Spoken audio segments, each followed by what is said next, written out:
Le monde entier se souvient avec émotion de la mort tragique de Marc-Vivien Foé, survenue en 2003 lors d'un match de football opposant le Cameroun à la Colombie au stade de Gerland en France lors de la Coupe des Confédérations. Les coéquipiers de Foé ainsi que les spectateurs présents ont assisté avec stupeur à cet événement tragique. Marc-Vivien Foé est né le 1er mai 1975 en Colo 2 dans le premier arrondissement de Yaoundé au Cameroun. Très jeune, il se passionne pour le football et commence à jouer dans différents clubs locaux. Il se fait rapidement remarquer pour ses performances exceptionnelles et est recruté en 1998 par un club français, le RC Lens. Foé s'impose rapidement comme un joueur talentueux et travailleur et devient très rapidement un pilier de l'équipe de Lens. En 2000, il est même élu meilleur joueur de la Ligue 1, ce qui attire l'attention des grands clubs européens.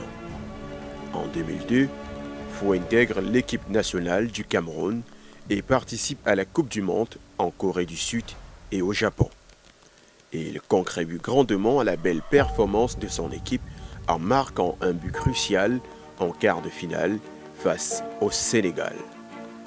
En 2003, Foé est sélectionné pour participer à la Coupe des Confédérations, une compétition qui réunit les champions des différents tournois continentaux. Il est d'ailleurs considéré comme l'un des meilleurs joueurs de son équipe et est un espoir pour le Cameroun. Dans le match entre le Cameroun et la Colombie, Foé est titulaire et évolue au poste de milieu de terrain défensif.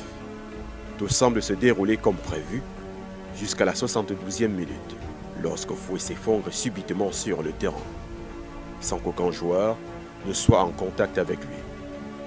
Les équipes médicales accourent sur le terrain pour lui porter secours, tandis que ses coéquipiers et les spectateurs présents sont complètement décontenancés. Bien que les médecins tentent de le réanimer, Foé ne reprend pas conscience et est déclaré mort quelques minutes plus tard. L'autopsie révèle que la cause de sa mort est une rupture de l'aorte, une condition rare, mais souvent fatale. Le monde du football est sous le choc de cette nouvelle. Foé était un joueur respecté et apprécié de tous, connu pour sa gentillesse et son humilité.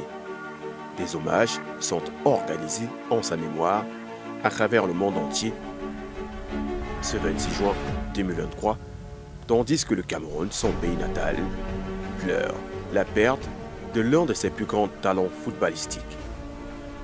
Marc-Vivien Foé laisse derrière lui sa femme et ses 3 enfants, ainsi qu'une carrière qui aurait pu être encore plus glorieuse. Dans la mémoire collective, il restera un joueur courageux et talentueux qui a donné le meilleur de lui-même sur le terrain, jusqu'à sa mort tragique en 2003. Marc-Vivien Foé, ton souvenir est gravé dans nos mémoires collectives et tu resteras à jamais une source d'inspiration pour ceux qui rêvent de suivre tes pas. Repose à jamais.